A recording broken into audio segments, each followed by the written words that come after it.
La pré-saison maintenant elle est derrière nous, mais c'est une pré-saison qui nous a permis de voir que le groupe vivait bien, que les garçons étaient réceptifs aux consignes et aussi à la façon dont on avait envie de jouer. Les résultats, objectivement zéro importance, puisque on a souvent joué des équipes qui étaient avec des groupes qui n'étaient pas complets. Donc c'est un peu ce qui d'ailleurs m'a manqué durant cette pré-saison. Pour moi, elle est incomplète dans le sens où on n'a pas rencontré suffisamment d'adversité. Maintenant, l'adversité elle va arriver dès demain, c'est pas grave. Maintenant, la pré-saison est derrière nous. Ça nous a permis de construire quelque chose, mais la vérité commence demain soir. On est encore dans l'apprentissage de vivre ensemble, de travailler ensemble, de faire de ce groupe d'individualité une équipe. On a eu des signaux plutôt positifs. Ça, c'est intéressant. Et aujourd'hui, c'est pas parce qu'on est la fin de la pré-saison et le début de la saison régulière ne veut pas dire ah bah tiens sur la pré-saison ils se préparent et après au moment où la saison commence ils sont prêts. On est très très loin d'être prêts comme tout le monde. Donc il faut continuer de travailler. Simplement maintenant les résultats vont compter. Mais je suis plutôt satisfait de la façon dont vit le groupe et de ce qu'apporte chacun à l'équipe.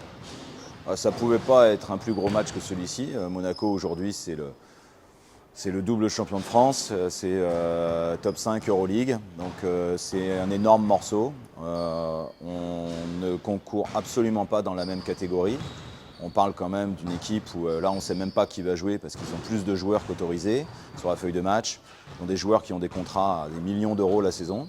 Donc voilà, pour nous c'est une affiche extraordinaire pour débuter. On est très heureux d'être la première affiche du championnat et ça va aussi nous permettre de nous étalonner face à ce qui se fait de mieux avec certes une équipe aussi en face qui n'est pas prête mais qui elle en pré-saison a joué le Real Madrid, a joué Valence, a joué Malaga, donc pas le même type d'adversité et qui a des ambitions qui sont énormes. Donc on va voir comment on arrive à jouer ce match-là. Ce qu'il faut c'est être dans le combat, ça c'est la première chose, essayer de matcher l'intensité qu'on va nous proposer et voir minute après minute combien de temps on est capable de tenir.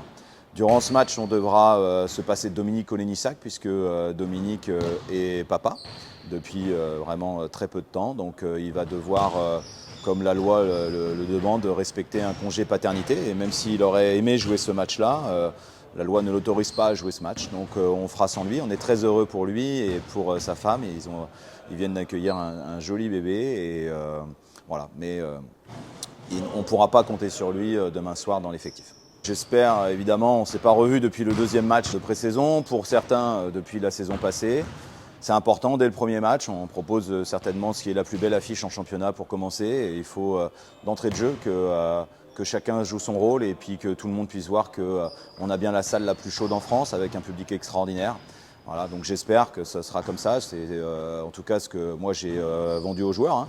Donc j'espère que les joueurs seront à la hauteur du soutien et que le public sera aussi un soutien extraordinaire pour nous, quel que soit ce qui se passe sur le terrain, puisque on va commencer par demain, honnêtement, c'est quand même une tâche très très très compliquée qui nous attend, mais bon, l'année dernière on l'a fait, mais l'année dernière c'est l'année dernière, et donc voilà, j'espère qu'on aura un volcan, qu'on aura un peu plus de 3000 privilégiés qui sont là, parce que quand j'entends ce qui se passe sur la difficulté d'obtenir des places, donc les gens qui sont là sont des privilégiés quelque part et j'espère qu'ils donneront le maximum. En tout cas, nous, on va donner le maximum et qu'on aura une belle communion une nouvelle fois entre tous nos supporters et les joueurs et le groupe. Voilà, ça peut encore faire quelque chose d'extraordinaire. L'année dernière, ça l'a fait. Maintenant, on est à 0-0 aujourd'hui et il faut écrire l'histoire de cette saison tous ensemble.